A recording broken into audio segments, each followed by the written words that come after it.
नमस्कार, बहुत स्वागत है आपका। आप देख रहे हैं देश नहीं झुकने देंगे एक्स्ट्रा स्ट्रांग और मैं हूं आपके साथ शिवानी पांडे। कल यूपी में मुस्लिम मुख्यमंत्री की मांग हो रही थी और आज जिहाद की एंट्री हो गई है।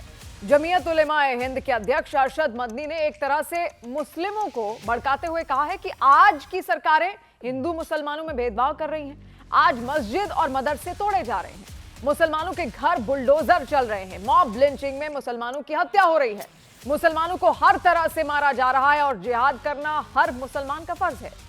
मदनी की तरह आज एआईएमआईएम अध्यक्ष असदुद्दीन ओवैसी ने पोस्ट में लिखा कि यूपी में लगातार मुसलमानों को निशाना बनाया जा रहा है।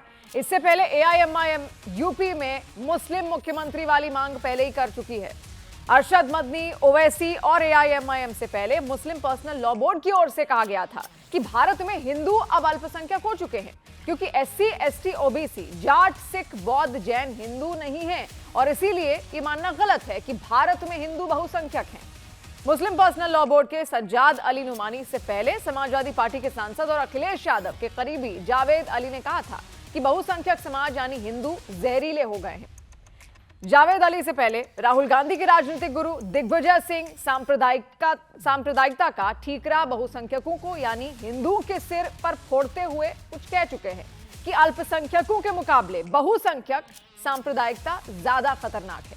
इसलिए सवाल यह है कि एक के बाद एक भड़काऊ बयानों की सीरीज सिर्फ संयोग है या ये कोई प्रयोग चल रहा है, और क्या यूपी चुनाव को देखते हुए मुस्लिमों को भड़काने की कोई टेम्पलेट तैयार हो रही है? क्या मुस्लिम मुख्यमंत्री से लेकर जिहाद की बातें ध्रुवीकरण की किसी पॉलिटिकल स्क्रिप्ट का हिस्सा हैं?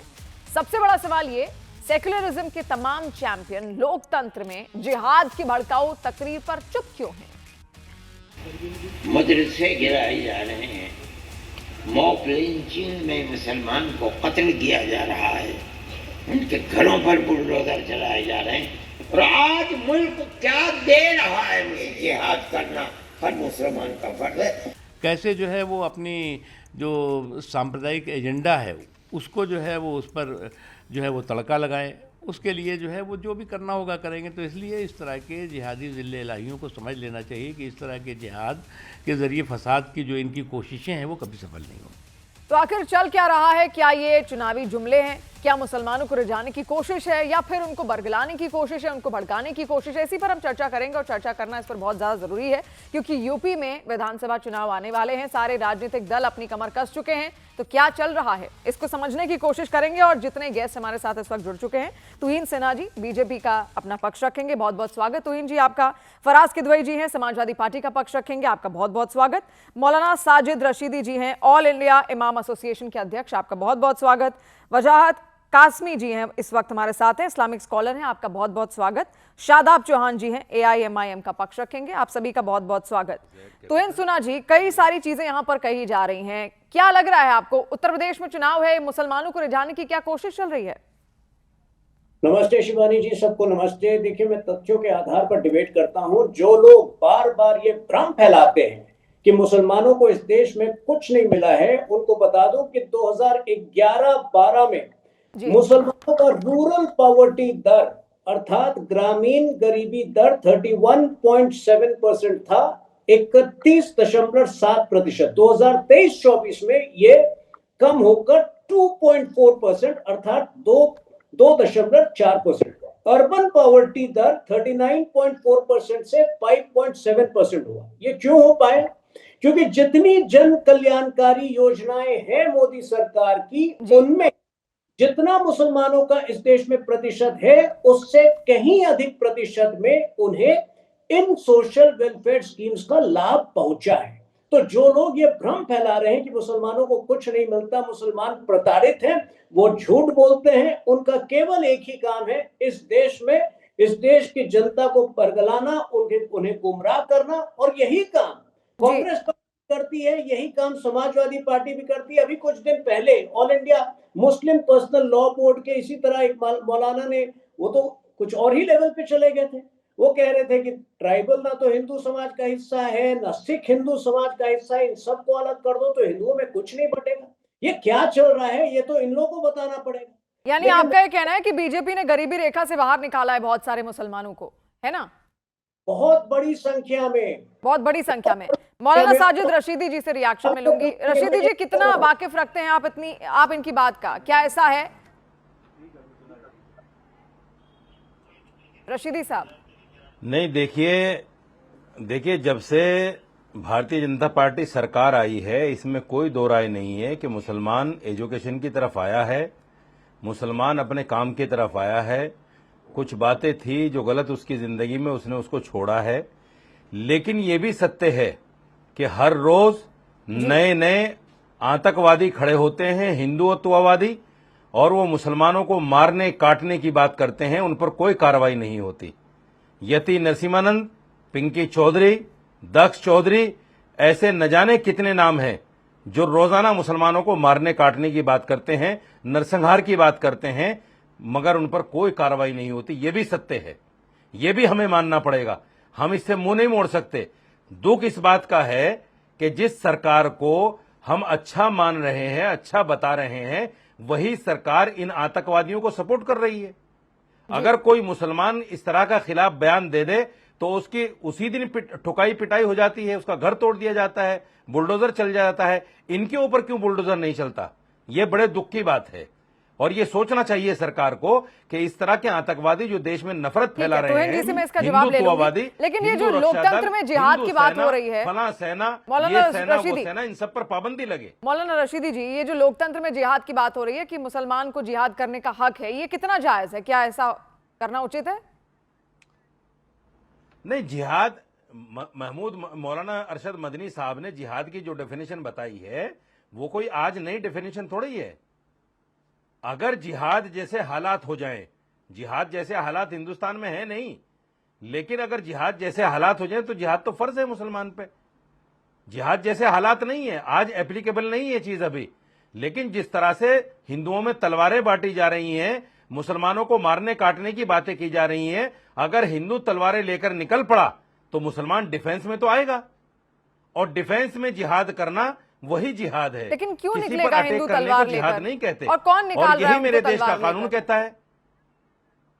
कौन निकाल रहा है? आप देख लीजिए, हिंदुवादी तंजीमें तलवारें बांट रही हैं बाकायदा, खुलेआम तलवारें बांट रही हैं, और खुलेआम मुसलमानों को मारने काटने की बातें हो रही हैं। ये जिहाद की बात कितनी उचित है? और क्या वाकई ऐसा हो रहा है कि हिंदू तलवार लेकर बाहर निकल रहा है, मुसलमान डरा हुआ है? वजह से इनको हिम्मत मिल रही है। रशीदी जी, आऊंगी आपके पास। देखिए, आपके पास पूरा मौका है, आप कर सकते हैं, आप एफआईआर कर लीजिए। पूरी जो कार्रवाई है, जो कानूनी प्रक्रिया है, उसका इस्तेमाल आप कर सकते हैं, कोई नहीं रोकेगा। मतलब आप डिबेट करेंगे उन पर, आप उनको दिखाएंगे, आप उनको बढ़ावा देंगे, और हम एफआईआर करने जाएं। किसने किसको कब दिखाया? यहाँ मैं किसी को दिखा रही हूँ क्या? मैं तलवार लिए हुए किसी को दिखा रही हूँ? किसको दिखा रही हूँ? सारी मीडिया दिखा रही है उनको, सारी मीडिया उनको टीवी पर बुला रही है, सारी मीडिया किसको बुलाया? किसको बुलाया? कौन है ये? कौन है? मैं जानना चाह रही हूँ, है कौन रशीदी साहब? ये कौन है? मैंने नाम लिया ना, पिंकी चौधरी है, दक्ष चौधरी है। हाँ, ये मैं जवाब ले लूंगी अभी तुहिन जी से। ये मैंने बोला ना आपको, तभी मैंने बोल दिया था मैं जवाब लूंगी इस पे, तो तुहिन जी अभी जवाब देंगे आप। लेकिन फिलहाल वजाहत कासमी जी, आप बताइए, क्या सिचुएशन देख रहे हैं आप? क्या वाकई मुसलमान डरा हुआ है? देखिए, ना तो मुसलमान डरा हुआ है और ना मुल्क में जिहाद जैसे हालात हैं।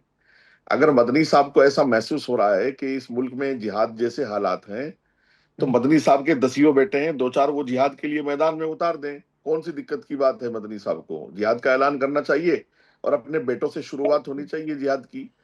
दूसरी बात, अगर हिंदुस्तान में आप इस तरह की बातें कर रहे हैं, जैसा अभी रशीदी साहब कह रहे थे कि यहाँ हिंदू तलवार लिए खड़ा है, रशीदी साहब, अगर यहाँ का 100 करोड़ हिंदू तलवार लेके खड़ा होगा तो आप जैसे लोग जो ये कई कई इंच की टोपियां लगा करके घूम रहे हैं ना, घरों से निकल नहीं पाएंगे। यहाँ का हिंदू अमन पसंद है, यहाँ का हिंदू शांति पसंद है, यहाँ का हिंदू दंगा नहीं चाहता है, यहाँ का हिंदू प्यार चाहता है, यहाँ का हिंदू अमन चाहता है। इसलिए दो चार लोगों की बातें आप यहाँ बैठ करके टीवी पे सारे हिंदू को दोष नहीं दे सकते कि हिंदू ऐसा कर रहे हैं, हिंदू वैसा कर रहे हैं। इस मुल्क में कभी भी हिंदू ने तलवार नहीं उठाई है, दो चार लोगों की बातें, ना हिंदू ने लाठी उठाई है, ना हिंदू ने दंगे के लिए कभी आवाज बुलंद की है। आपके जिस तरह के बयानात होते हैं, आप मजबूर करना चाहते हैं कि हिंदू लोग उत्साह में आए और अरे सुनिए, इधर सुनिए, वीडियो किस तरह की बयानबाजी कर रहे हैं टीवी पर बैठ करके। चुप होके आप इस मुल्क के 100 करोड़ लोगों को उकसाने की कोशिश कर रहे हैं। तो ईमान से कोई लेना देना नहीं है, 100 करोड़ लोगों को उकसाने की कोशिश कर रहे हैं। से कोई लेना देना अगर नहीं है। हिंदू दंगे पर आएगा हटा ली गई तो आप इसलिए बयान देने हैं उल्टे सीधे। आप तुम्हारी जैसे मुल्ला सिक्योरिटी लोग हट बाहर गई नहीं है, निकल तुम्हें तो बयान पाएंगे। देने हैं इसलिए। नहीं, अरे क्यों आप आएगा? जैसे हिंदू मुल्ला दंगे लोग पे भी बाहर क्यों निकल आएगा? ऐसी पाएंगे, सिचुएशन नहीं क्यों ही दंगे पैदा पर होगी? आएगा। शादाब मुसलमानों चौहान से जी, कोई आपको लेना क्या देना लग रहा नहीं है? है। क्या तुम वाकई जैसे मुसलमान डरा मुसलमानों हुआ को है? मुसलमान सुनता आऊंगी भी नहीं रशीदी है। साहब, सबका रिएक्शन लेने दीजिए ना, फिर आऊंगी आपके जैसे पास। मुसलमानों को मुसलमान शादाब सुनता भी चौहान नहीं जी। है। नहीं, भारत के अंदर लोकतांत्रिक व्यवस्था में कोई भी समाज डरा हुआ नहीं होना चाहिए। हमने देखा कि दलितों को घोड़ी चढ़ने से रोका गया है, तो वो कहीं ना कहीं भय पैदा करने का प्रयास है। मुसलमानों के साथ भी भेदभाव की घटनाएं सामने आई हैं, और ये तो आरएसएस के सीनियर मौलाना वदात काजमी साहब ने बता दिया। दो चार लोग तो स्वीकार तो उन्होंने भी कर लिया कि कुछ लोग हैं जो समाज में वैमनस्य फैलाने का कार्य कर रहे हैं, तो उन पर नकेल कसनी चाहिए। और मैं सरकार से मांग करता हूं कि जिस प्रकार सुरक्षा मिली हुई थी हमारे आरएसएस के बड़े सीनियर मौलाना वजाद कासमी साहब को, उनको सुरक्षा दोबारा दे दी जाए, क्योंकि तभी तो वो मुझे पता भ्रमित नहीं था करने कि का मेरी कार्य कर सुरक्षा पाएंगे। को लेकर दूसरी बात, डिबेट है। मुझे पता नहीं था। मुझे पता नहीं अरे था कि आप जैसे लोग वजाद भाई, अब मैं आपके मेरी बीच में जान नहीं की बोला। इतनी फिक्र कर रहे हो। वजाद आप भाई, मैं लोगों को आपके क्या बीच में नहीं बताना बोला। चाहते हो? नहीं, मैं टीवी के आपके बीच में, माध्यम से आप लोगों वजाद को भाई मैं टीवी आपके के बीच में माध्यम नहीं से बोला, क्या फिर मैं कुछ बताना भी चाहते बोलूंगा तो हो?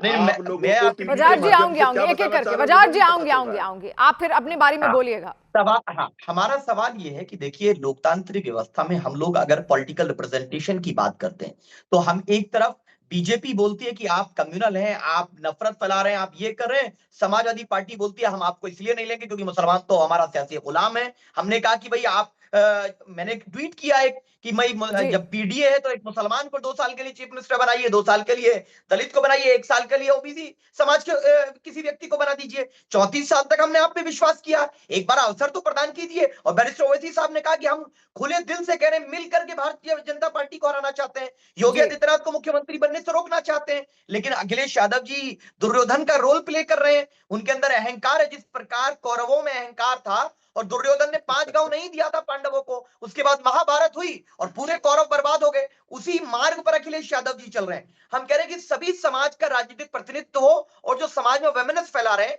उन पर कार्रवाई हो। और फराज जी, ये सवाल आपकी तरफ ही आ रहा है। फराज जी, ऐसा क्यों है? ये बड़े मुसलमान व्यक्ति को किसी सीएम चेहरा बनाया जाए, बड़ी मांग यहाँ पर है। ऐसा क्यों है? क्यों ऐसा लग रहा है मुसलमानों को कि समाजवादी पार्टी उनको अनदेखा कर रही है? और ये तो वैसे खुद भी कह चुके हैं कि सिर्फ दरी बिछाने के लिए रह गया है मुसलमान। शिवानी जी, सबसे पहले तो मैं जिहाद पर थोड़ा सा बोल दूं। जी। सावरकर साहब ने एक किताब लिखी है, the Indian war of independence 1857, जो कि राजधानी पब्लिशर्स ने छापी है। उसके पेज नंबर 88 पर सावरकर साहब कुछ लिखते हैं, सुनिएगा, आपको बड़ा मजा आएगा। जी। The great and saintly Ahmad Shah had woven fine and cleverly the webs of the jihad, the war of independence, through every corner of Lucknow and Agra. इसका हिंदी में मतलब ये हुआ, मैंने फिर डाला इसको चैट जीपीटी पर कि अच्छे से ट्रांसलेट हो जाए, वरना मैं अपनी लैंग्वेज से ट्रांसलेट करूं तो हो सकता है इधर का उधर हो जाए। तो इसका हिंदी में मतलब ये हुआ कि महान और संत स्वभाव वाले अहमद शाह ने लखनऊ और आगरा के हर कोने में आजादी की लड़ाई यानी जिहाद का जाल बहुत ही कुशलता और चतुराई से बुना था। ये किसने लिखा था? ये सावरकर ने अपनी किताब the Indian war of independence 1857 के पेज नंबर 88 पर लिखा।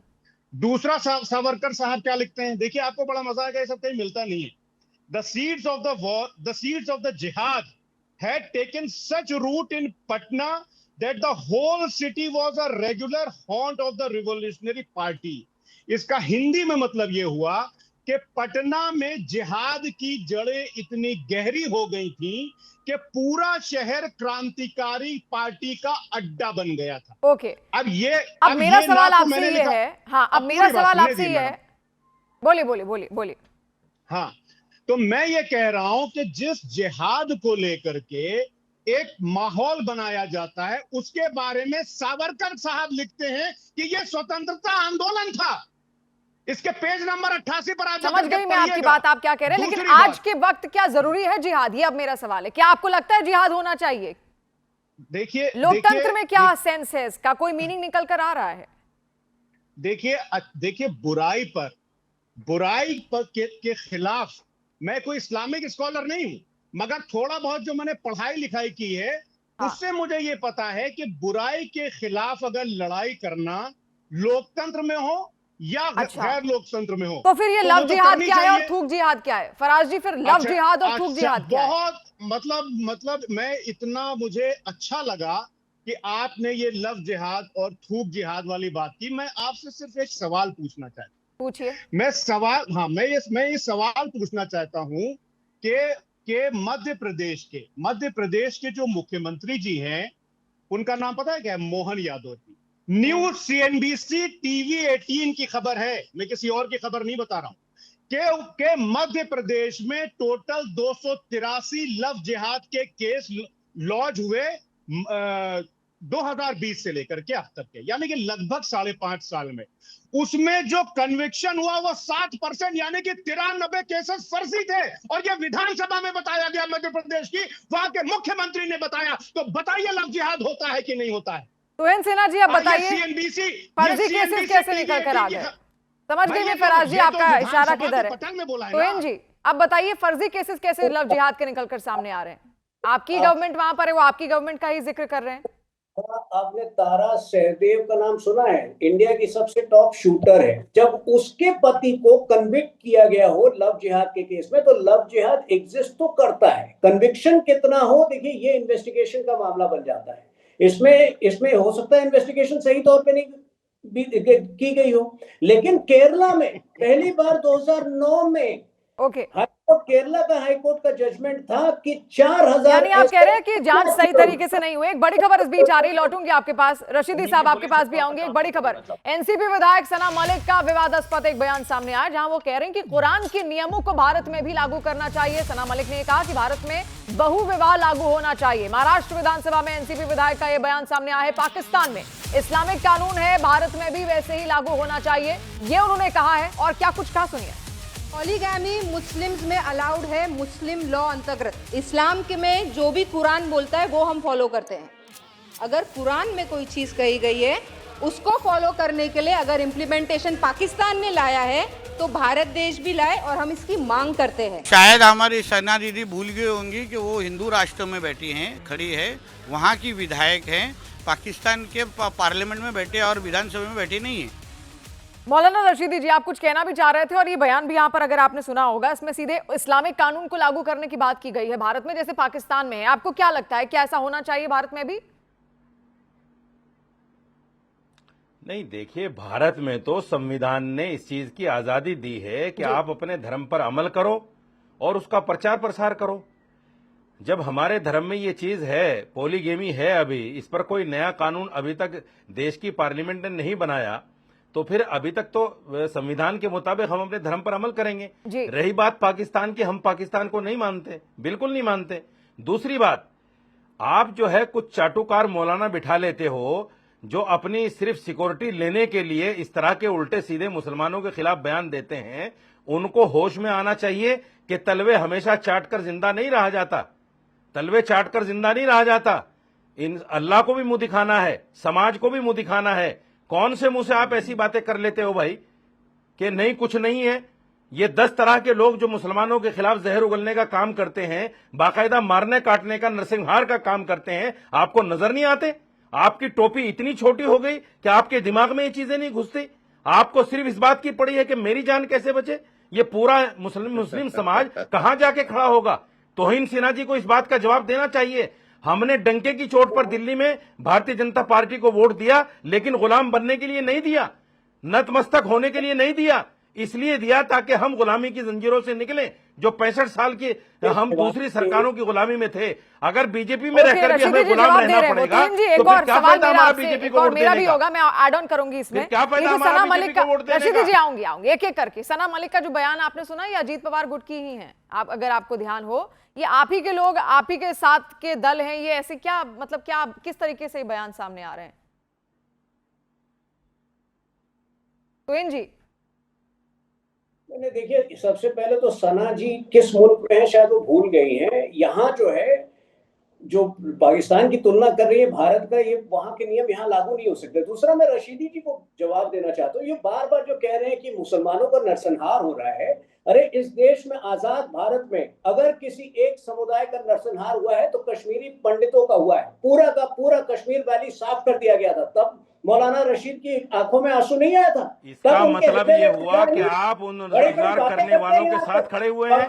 क्या कहना चाहते हैं आप? ये जो रोजाना धमकियां दे रहे हैं नरसंहार की, आप उनके साथ खड़े हुए हैं? कितने डिस्ट्रिक्ट है जहाँ आप ये कहना चाहते हैं कि हमारी तरफ से छूट है उनको?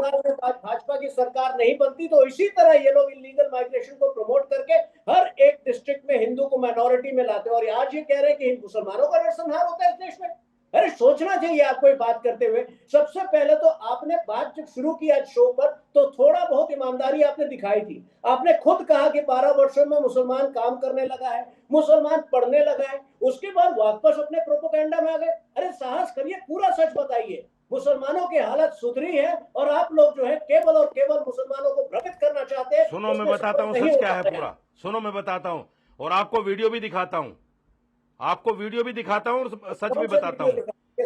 ये देखिए, अनिल यादव करके यति नरसिम्हानंद के साथ में एक आदमी है, बाकायदा भरी सभा में कह रहा है कि अगर जब तक मुसलमानों का नरसंहार नहीं होगा, जब तक इस देश में हिंदू राष्ट्र नहीं आ सकता।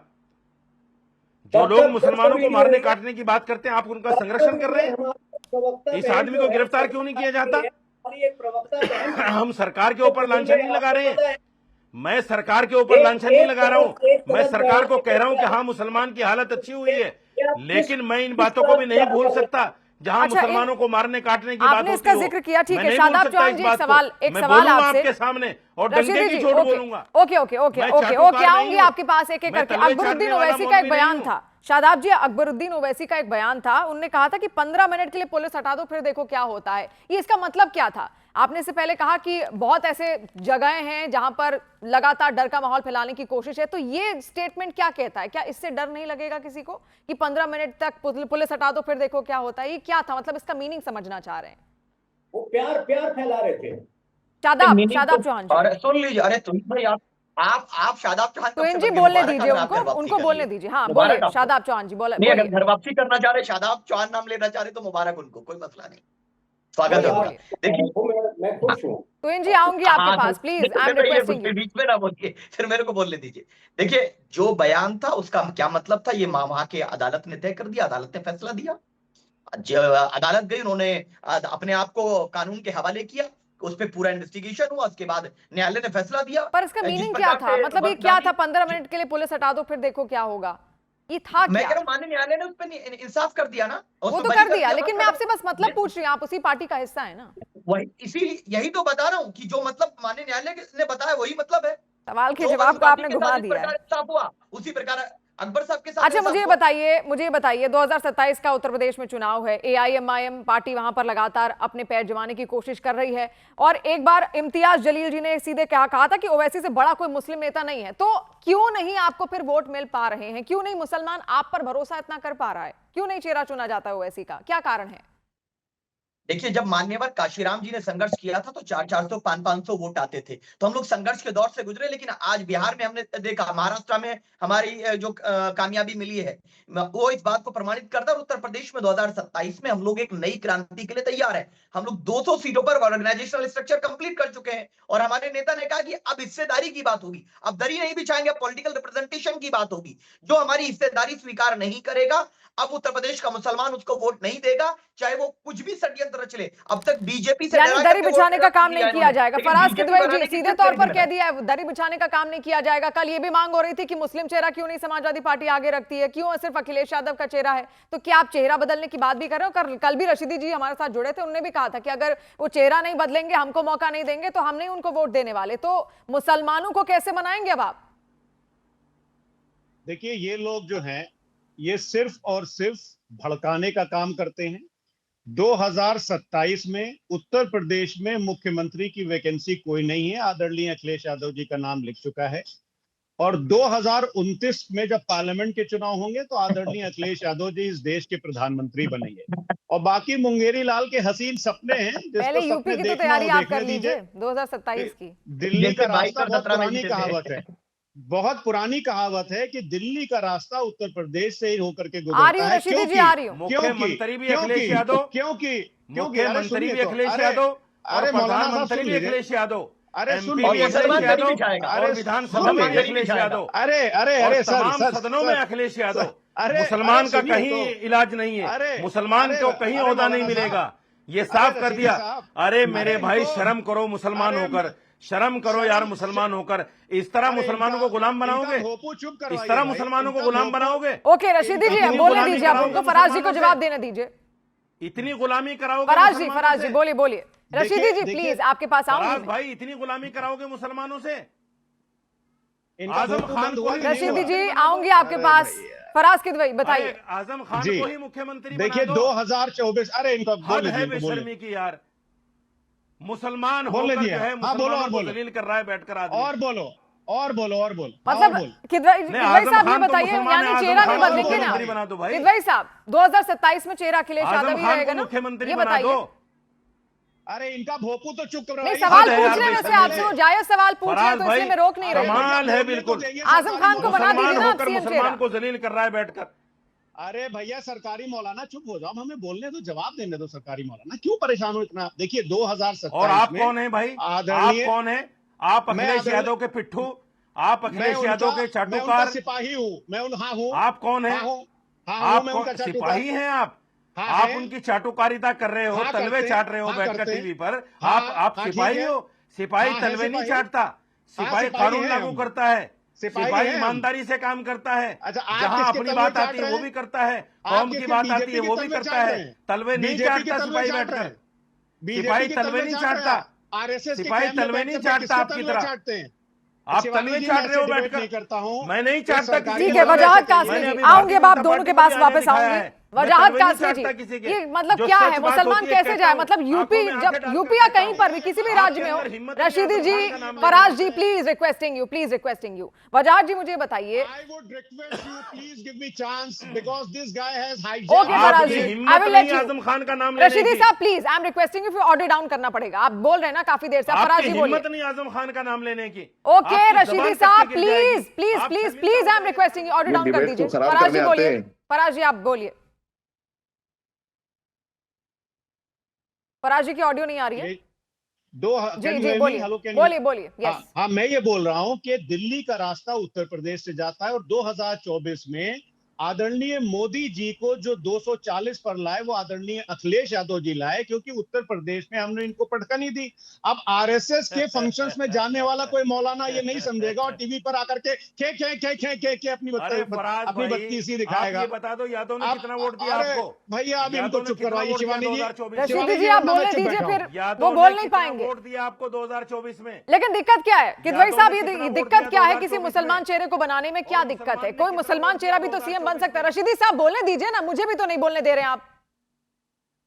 बताइए क्या दिक्कत है? किसी मुसलमान चेहरे को क्यों नहीं बना दे रहे? आजम खान अच्छा ऑप्शन है, क्यों नहीं बना दे रहे? कोई नाराजगी भी नहीं है आपकी? तो कोई नाराजगी नहीं, लेकिन ये ऑल इंडिया मजलिस इत्तेहादुल मुस्लिमीन और कुछ सरकारी मौलानाओं के कहने पर हम अपनी हम अपनी स्ट्रेटजी थोड़ी ना चेंज कर सकते। हमारे नेता आदरणीय अखिलेश यादव जी हैं। देखिए ये बदतमीजी करेंगे तो मैं उठ के चला जाऊंगा। शिवानी जी अब बाद में आप दोनों से मैं लूंगी। वजाहत कासमी जी काफी देर से वो वेट कर रहे हैं। कासमी साहब आप बताइए, ये क्या रिझाने का तरीका है? हर पॉलिटिकल पार्टी लग जाती है, अरे मुसलमान को अभी खींच लो। यूपी में चुनाव है तो 20% मुसलमान को कैसे आकर्षित करना है? सबका यही टैक्टिक्स आपको लगता है कि मुसलमान को खींच तो लिया जाता है लेकिन फिर मिलता कुछ नहीं है?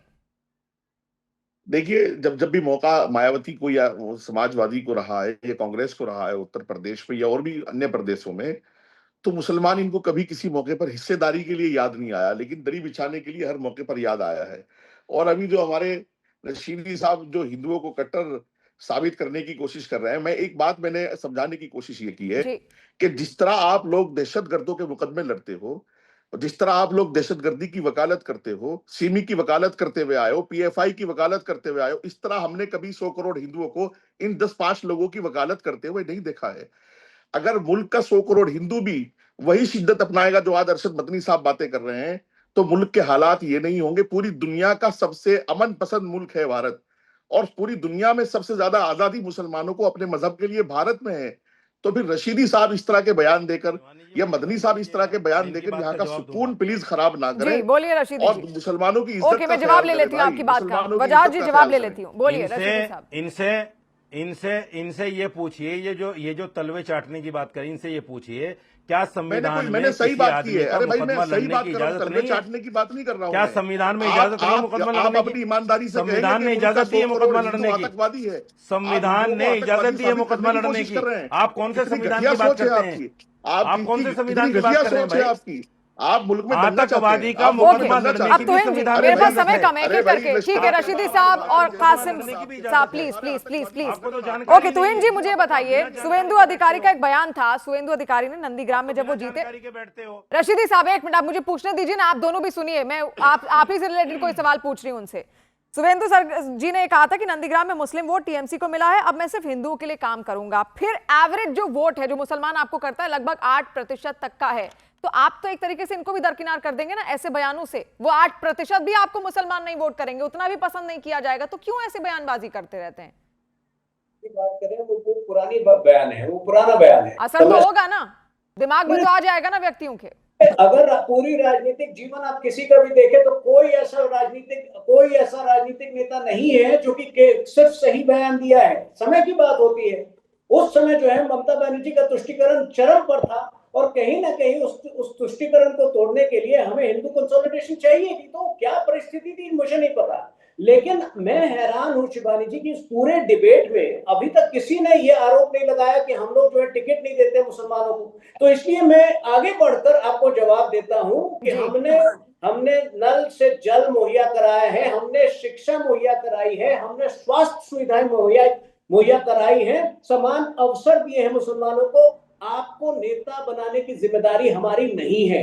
आप जिस दिन हमें वोट करेंगे उस दिन अच्छा, आपने कहा कि उस वक्त जो सिचुएशन रही थी उस हिसाब से बयान दिया गया। अभी यूपी में क्या सिचुएशन आपको लग रही है? जरूरत है मुसलमानों के साथ आने की कि मुसलमान फिर से भटक जाएगा इधर उधर, कोई फर्क नहीं पड़ेगा? ये तो मुसलमान को तय करना है। मुझे लगता है कि हमने सबको समान अवसर दिए हैं, सबका साथ सबका विकास हमारा मोटो रहा है। जी। दिन मुसलमान हमें स्वीकार करेगा उस दिन मुसलमान हमारी पार्टी का नेता भी बनेगा।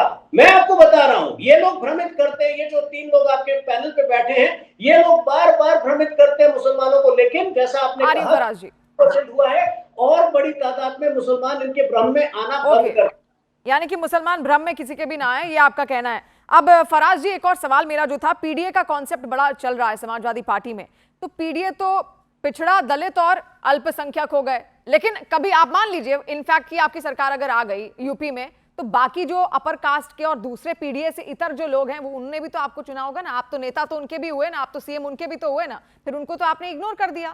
सीधा कॉन्सेप्ट लेके आप चल रहे हैं पीडीए बस, तब क्या करेंगे? शिवानी जी, आपने आदरणीय अखिलेश यादव जी का स्टेटमेंट नहीं सुना। पीडीए का मतलब होता है पीड़ित, दुखी और अपमानित।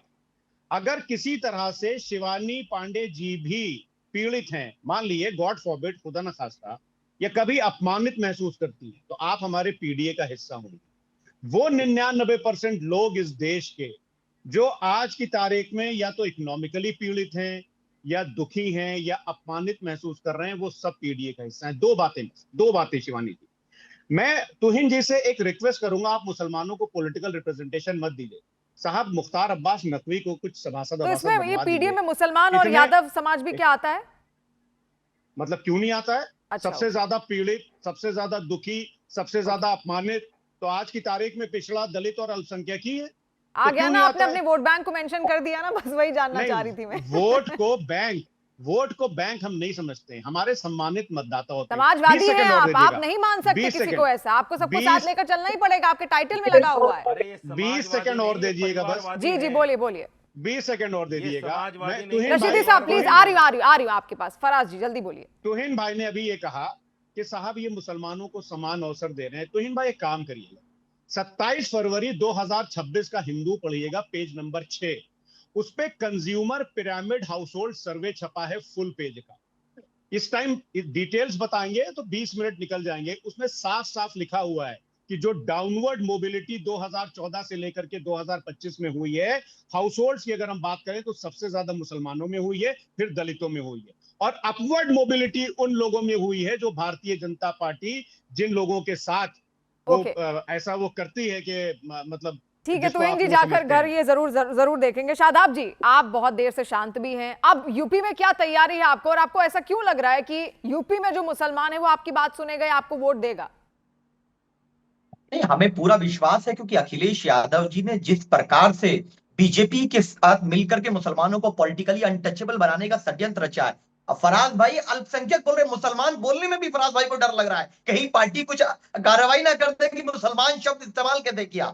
आप देखिए, मोहन यादव जी के बचाव में कूद गए, अखिलेश यादव जी कूद पड़े, क्योंकि वो यादव भाई है, बीजेपी के मुख्यमंत्री को बचाने के लिए। लेकिन जब उत्तर प्रदेश के मुसलमानों पे अत्याचार होता है, मॉब लिंचिंग, फर्जी एनकाउंटर, मस्जिद मदरसे पे कार्रवाई, तो 111 विधायक और 37 सांसदों को आपने बताइए किस चौराहे पर आंदोलन करते देखा? मुझे एक फोटो फराज भाई दिखा दें। और वोट मेरा लेंगे, राज आपका होगा, ये नहीं चलने वाला। मेरे वोट पे मेरे समाज का नेता बनेगा। बुंदेलखंड में मुसलमानों की आबादी कम है, इनका एक भी विधायक वहां जीत कर नहीं आता। तो मुसलमानों की वोट की भीख पर आप सत्ता में आएंगे और मुसलमानों को रिप्रेजेंटेशन नहीं देंगे। इस बार मुसलमान ने भागीदारी का फैसला कर लिया कि जो हमारी हिस्सेदारी की बात करेगा, ठीक है, मुसलमान सोच लिया है उसने कहां जाना है। अब रशीदी साहब, आप जैसा बोल रहे हैं समाजवादी पार्टी के हमारे किदवई साहब की आप पीड़ित हैं, मुसलमान पीड़ित है, तो क्या परेशानी आपके लिए कर रहे हैं ना वो काम?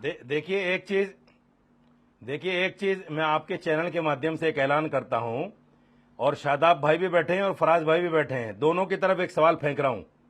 दोनों आदमी मिलकर जो है आजम खान को सीएम का चेहरा घोषित कर दें, दोनों आदमी मिलकर। एमआईएम भी आजम खान को बता दे और ये फराज भाई भी कह दें आजम खान मुख्यमंत्री बनेंगे। देखें दोनों में से कौन ऐलान करता है सबसे पहले कि आजम खान मुख्यमंत्री फराज जी बना देंगे, शादाब भाई करेंगे या फराज भाई करेंगे? बस एकमात्र मांग है। दूसरी बात मैं बात पूरी कर लूं। दूसरी बात, अभी इन्होंने ये साबित कर दिया कि ये समाजवादी पार्टी नहीं है, ये परिवारवादी पार्टी है। मुलायम सिंह भी मुख्यमंत्री बनेंगे, अखिलेश यादव भी मुख्यमंत्री बनेंगे, प्रधानमंत्री भी अखिलेश यादव बनेंगे, और प्रतिपक्ष नेता भी अखिलेश यादव बनेंगे। अब जवाब सारा लेती हूं, काम इन्हीं के पास जी, समय कम होगा मेरे पास, मुसलमान ठीक है, इनका गुलाम रहेगा, परिवारवादी पार्टी दरी है। बिछाएगा, दरी उठाएगा। फराज जी, ये सिर्फ मुसलमान क्या दरी बिछाने के लिए रखा हुआ है आपने? ये सिर्फ सब कुछ अखिलेश यादव उनके परिवार को ही क्यों, और क्यों नहीं आजम खान को आप सीएम फेस रख सकते हैं? हमारे 111 एमएलए 2022 के चुनाव में जीते थे, जिसमें 33 मुसलमान थे। अब रशीदी साहब को बीजेपी से एक वो स्क्रिप्ट आ जाती है कि भैया ये पढ़ देना, नहीं, सुनिए मेरी बात, उसमें पता है वो क्या कहते हैं? उसमें ये मेरी जातियात पे आ जाते हो रशीदी जी, मैं एक मिनट मुझे बोलने दीजिए। उसमें इनका ये रहता है कि हमारा तो रिप्रेजेंटेशन ज्यादा था ना, जीते भी हम लोग इतनी ज्यादा तादाद में, फिर भी हमको कुछ नहीं मिलता, सिर्फ दरी बिछाने को मिलता है। यही वो कह रहे हैं कि मिले और मिले। मैं जवाब दे रहा हूँ। इनसे पूछो यादव कितने हैं? रशीदी जी एक मिनट, फराज जी जवाब। इनसे पूछो यादव कितने हैं यूपी में? ओके रशीदी साहब प्लीज ऑडियो डाउन कर दीजिए प्लीज। अगर एमएलए बनना दरी बिछाना है तो फराज किदवई दरी बिछाना चाहेगा कि भैया विधायक बनना अगर दरी बिछाना है तब तो हम दरी बिछाएंगे भाई, इसमें कोई वो नहीं भाई। आप क्या दिक्कत है? दरी बिछा लीजिएगा आप, रशीदी साहब दरी बिछा लीजिएगा, कोई दिक्कत नहीं। अगर विधायक बनना दरी बिछाना है तो मेरा तो ये ख्वाहिश है। ये दर्द इनके अंदर है कि मैं एमएलए बन जाऊं, और ये दरी बिछाने को भी तैयार है। रशीदी साहब वो भी मुसलमान है, फराज किदवई भी मुसलमान है, तो आपको क्या दिक्कत है दरी बिछाने में? शादाब जी बताइए क्या दिक्कत है? बना दो, ये दरी बिछाने को तैयार है। इन्होंने कह दिया उन्होंने